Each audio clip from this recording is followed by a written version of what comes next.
Hi everybody, my name's Eva and I'm hosting this call today. Our guest is Katherine Jones, who is a marketing director. Just a quick thing before we start as well, if anybody wants to get in touch with Katherine, you can email us, which is info@thrive-cic.co.uk. If you have any questions or anything, just ask Katherine and we'll pass the message on. So without further ado, you can go ahead, Katherine, take it away. Hi everyone. So my name's Katherine Jones and I actually run two businesses. They're both separate businesses, but they really go hand in hand with one another. So one is an influencer marketing agency. We manage people with large social media followings, predominantly like reality TV stars. So people from the likes of Geordie Shore or Towie or Made in Chelsea. But we also have a couple of kind of presenters and musicians as well that we manage. So that was my first ever business. My second business is a company called Think Wine Group. And that is actually a reduced sugar, reduced calorie, vegan and organic wine brand. So we offer two wines. We offer a Prosecco and we offer a Pinot Grigio sparkling rosé. And they're both reduced in sugar, reduced in calories, but still delicious and still high in alcohol, but don't drink. So yeah, my journey kind of began. I've always worked in sales. I went to university in Leeds, and then I did a year out when I was in university in Leeds. I did a year out, and I went to Kentucky in the USA, and I was working for the Marriott hotels there.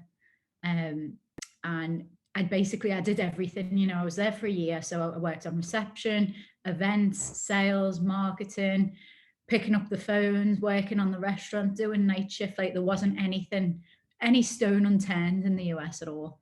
So I learned kind of to be a fully rounded person to work in a hotel.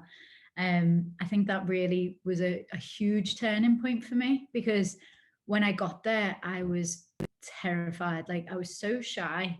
I wouldn't go on. I remember my first day, like I had to wear a suit. And obviously I was the only English person, and they were all like, oh my God, like, come on the front desk. And I was like, I can't go on the front desk. Like, I want to stay in the back office. I'm terrified. Like, I can't be faced with all these human beings. And they were like, no, it's amazing. You'll love it.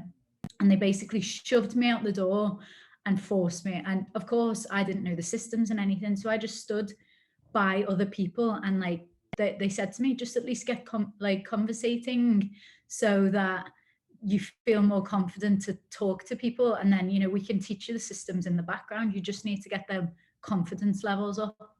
And that's what happened. I was like, built my confidence slowly but surely. And I think the thing in America is, like, in England, you've very much got this kind of self-deprecating mentality. Like, no one likes to show off. We all want to go like, oh, someone will say to you, oh, that was amazing. You'll be like, oh, it wasn't that good. Whereas in the US, you do something good, it's like, hey, I did this. So it was like a completely different style of working, but it really helped me, because I turned around like my whole self-deprecating ways, and I became so confident and so, I don't want to say cocky, but very, very self-confident. I was like, okay, well, I'm the best, and that's that. Because I was a top seller, and obviously I had that upper advantage in that I was English. So they always wanted to speak to me. So sometimes people would even like wait, instead of going to someone else who could serve them, they'd wait for me, because they were like, I just wanted to find out where about you're from. So I'm like, okay, so I would get more people coming to me. I'd get good relationships. I'd upgrade more rooms. I'd, sell a room for them for another time. So I very quickly became the top seller in this hotel. And I think once I had the taste for sales, I was like, right, that's it. That's me now. I'm a salesperson, and I'm going to be top seller forever. That's life. So I returned to the UK, and I finished my degree. And then after my degree finished, I moved to China. And I moved to China completely on my own, which was, I didn't think it was going to be scary, because I'd obviously moved to the US on my own, but I spoke the language. So, that's why I did that. But being, I think I was 22 or 23. and going to China completely alone without even knowing how to say hello in Chinese. It was horrendous. Like, it was so hard, but it was like the best year of my life because everything was a struggle. So like ordering a taxi was a struggle, ordering food, meeting friends, getting directions, everything was a struggle. So much so that when I returned to England, everything was easy. So getting a job was easy, being the top seller in a job, that was easy. Everything was easy because everything had been so hard in China.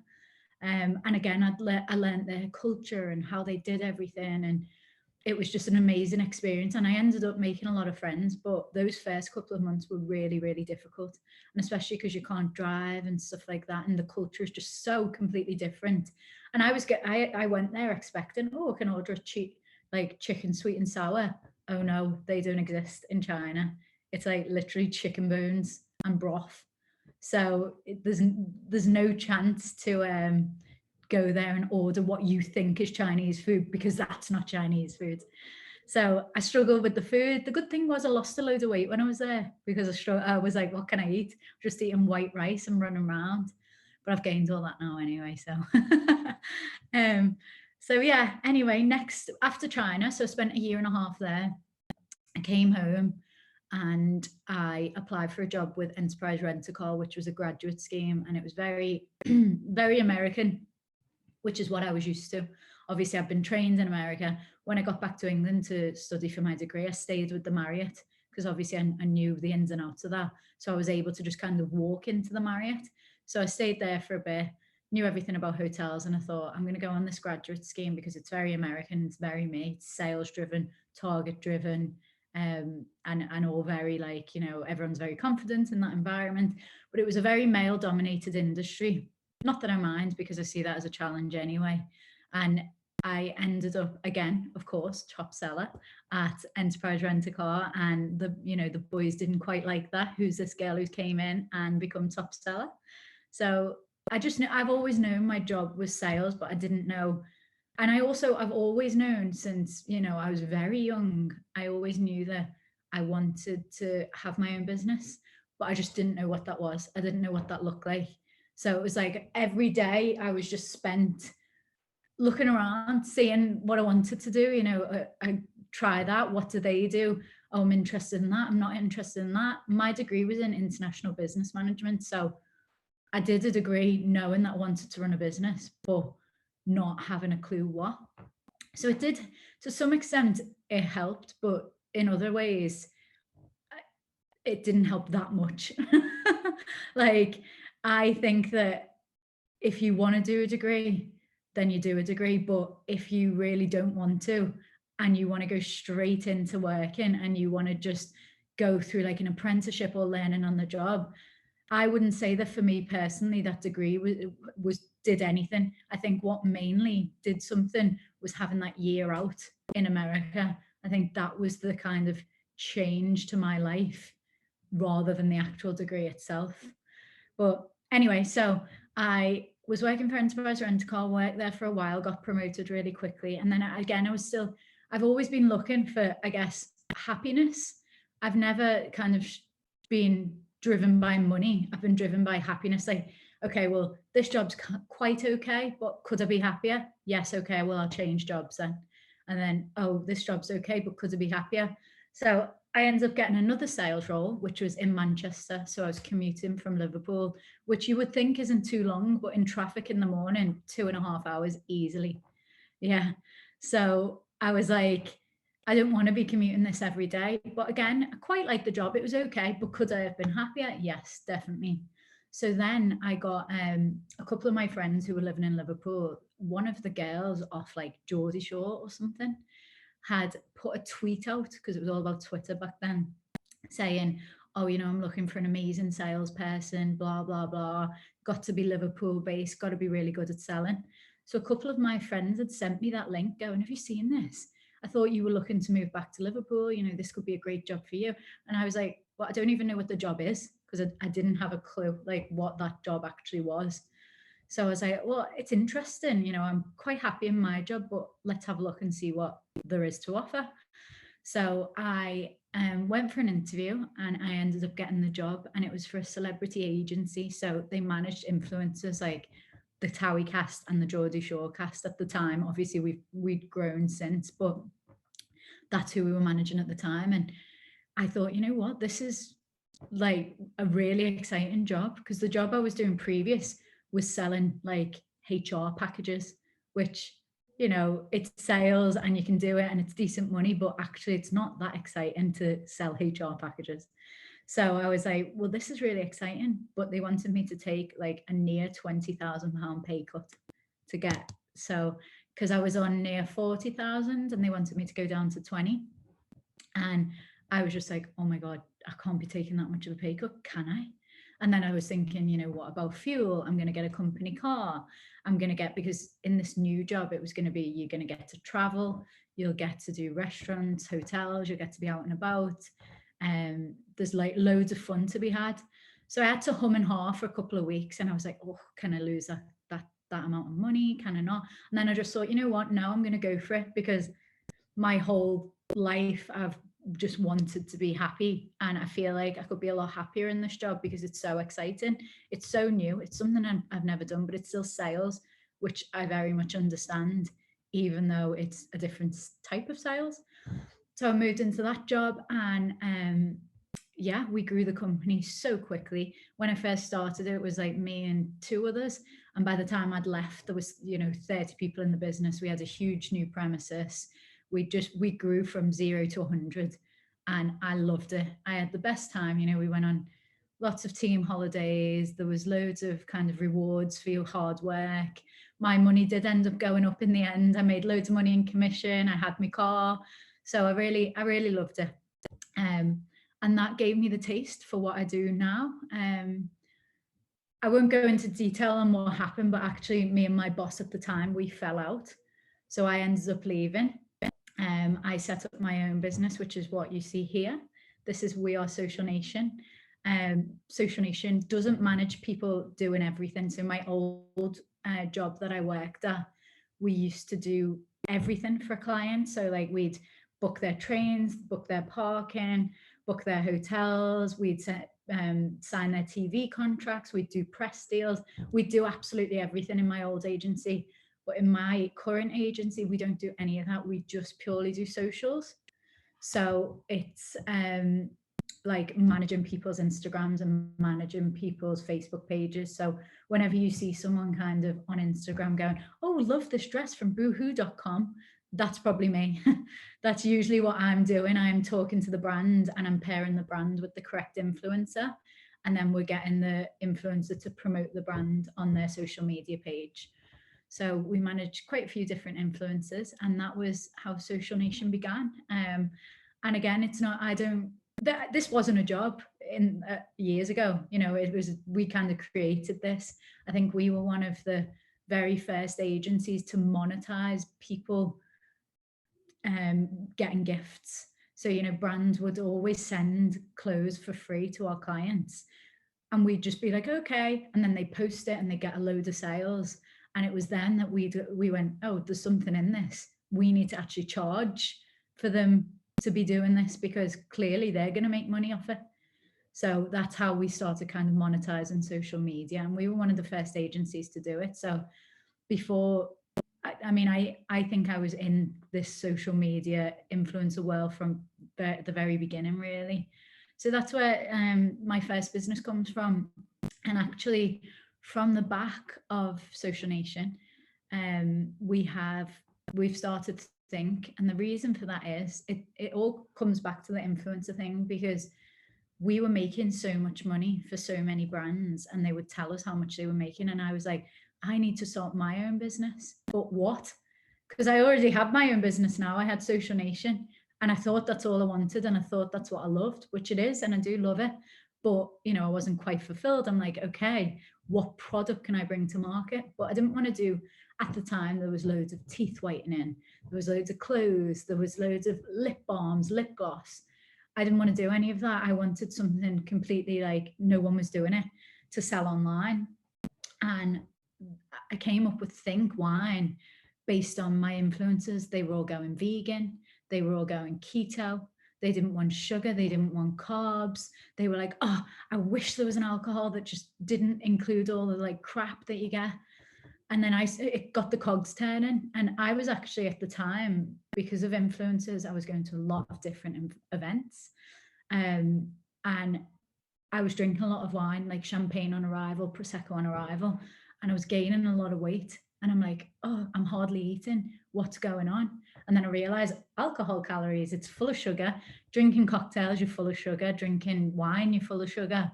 So I was like, oh, wouldn't it be, you know what? Wouldn't it be great if you could create an alcohol? So it was very much because of Social Nation that I think the idea was born. And it was just one of those things that I could not sleep until I'd accomplished it, I guess. So then from that, I had some money because Social Nation was doing really well, but I didn't have enough because my wine is not a white label product. So I haven't just gone to Italy, bought a wine and then stuck my own label on it. This wine has been made specifically for me, so no one else in the world can get it. Most of the wines that you see in your Tesco or Aldi, you can get that in any store, but it's just got another label on. So you don't notice, you go, oh, it's a different wine, but it's not. It's probably from the same mass-produced winery and it's just got another label on. But with ours, you can't get it anywhere else. So to develop a wine, it took more money than what I had. And what happened was I went to a fitness boot camp and I ended up meeting this lady who was an investment banker.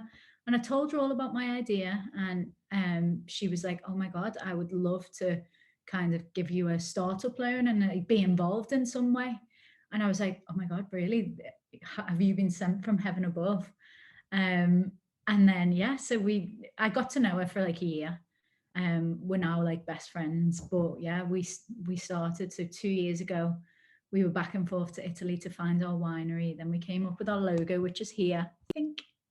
And it means two things. It's obviously think about what you're drinking, think about what you're putting in your body, but it's also thin. If you can, it's thin. So secretly, it'll keep you thin, but not really. Don't drink too much.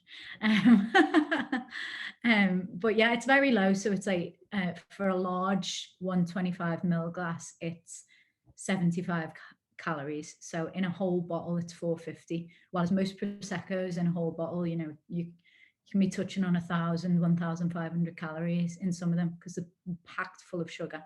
So it's very reduced, but the idea is that it doesn't compromise on the taste. So it still tastes very delicious, even though it's got less calories.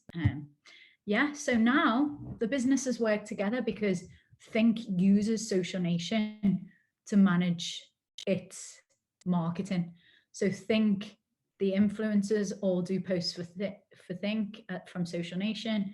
And also at Social Nation, the Social Nation team runs the Think's, pages. So the Facebook, the Instagram, everything. So basically Think employs Social Nation now to do everything for them. So the businesses work hand in hand. We've got one office in Liverpool City Centre and we both work together, both businesses. And even though there's 3 members of staff on Social Nation and 2 on Think, we all work together. So we all get stuck in across both businesses and we all kind of pull our weight together. So this year, our plan is to move Think into the USA and Social Nation is going to help us do that. So yeah, I think that's my story. I think it's the end. I think I've talked a lot. Oh, no, that was so interesting. That was like, I have got a few questions now. Just because it's so interesting. What would you say like your normal day would be like then? Oh, God. Because you've got 2 hand in hand. There's never a day on repeat ever. Mm-hmm. It's not like sometimes, like when I worked in a hotel, it's like a day on repeat. Check in some same guests, do the same thing, and there's a big routine. It's not like that for me because sometimes I was going to say shit, but can I say shit? Too late. Sometimes shit hits the fan for Think. And you've just got to be all in on Think and, you've got to deal with that and handle it and whatever. Sometimes that happens for Social Nation. You've got to be all in on Social Nation and it's like no day is the same. But I'll tell you about today, for example. So I've got 2 people out the office today, which I never like because I like the office bustling and obviously yes. So but we've got 2 people out because they're with one of our clients, who is a girl called Charlotte Dawson. Don't know if you know her. Yeah. Do you know Charlotte Dawson? Yeah. What's she? She's off a couple of TV shows. She's been on quite a few, but her Yeah. dad's Les Dawson, the comedian. Is she on So Gogglebox? Is she? No. she might have been on it. She might have been on Celeb Gogglebox, I think. But she's off X on the Beach originally. She's called Charlotte Dawson, but she's I do know her.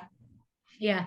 Yeah. So she's funny. So 2 of my staff are out with her today. So they're filming a photo shoot with her. So they're out the office. Right. So that means I have to try and pick up their slack a bit. So today I've came in, I've helped pack the boxes of wine, which is something I generally don't do because we've got enough people to do that. But today there wasn't enough people, so I packed the wine. Then I went on my emails, dealt with a few bits and bobs, had a few phone calls, had a couple of Zooms. Then my friend came by with her baby. And she was in town because the office is city centre. And then obviously I've got on this call with you, and that's been my day today. But then tonight I'm at a speaking event in Liverpool, so I've got to go there after work, and I'm going to give I guess similar to this, I guess, but a little bit. Probably they'll say to me, "Shut up," because you've no, you're literally so busy though, as tell, so thanks for the time today. Would you say throughout the growing part, because obviously you're quite like comfortable now in a sense of like, you know, we heads out with both businesses, you know where you want to go with them, like this kind of solid now. Would you say like kind of building them up, there was a bit of a bump in the road for you and you kind of felt like giving up almost? There's been many bumps in the road, like what I've just told you about what's gone on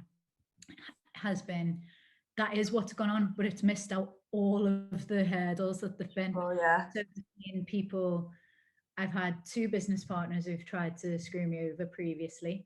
I've had a member of staff rob £15,000 from me. I've had 2 members of staff who've come in, been absolutely shocking, just tried to get contacts and leave. You know, I've lost a few relationships with people because I can't give them the time.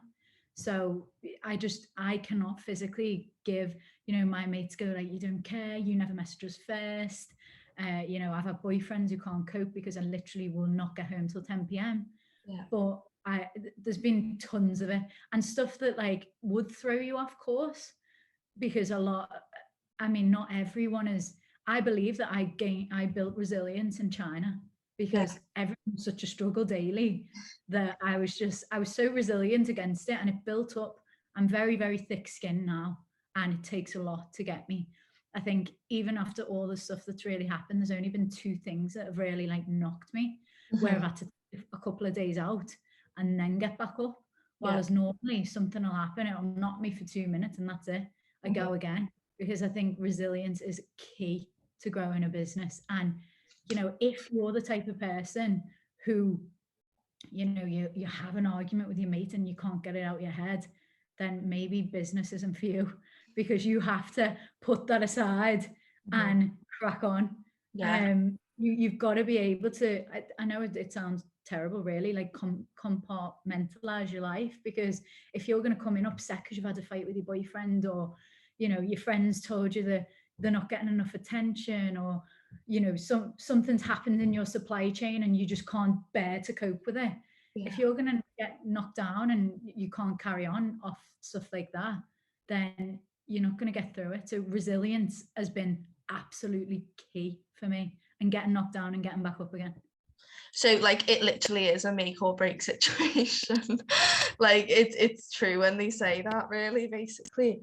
And would you say there was a part where like you wanted to give up? It kind of links in with the bump in the road thing, but no, I wouldn't say that it's ever got that far. For me, where there's days where I go, I've had enough. Well, I think like subconsciously I've never actually thought, oh, I am going to give up. So it's just been like a brief moment. Yeah, exactly. And like I've always kind of known not really. Oh, shut up. It's so dramatic. Yeah, exactly that. So no, I mean, for me personally, I've never thought for a minute that I'm going to give up. Yeah. Oh, well, literally, I'm all out of questions, but that was so interesting. Thank you so much for speaking to me. No, literally. And again, if anybody has any questions, you're very welcome to get in touch with us and we can pass on the message. Or I'm sure, like, if you've got an email or something, if anyone wants to get in touch with you. But yeah, put it out there if you want.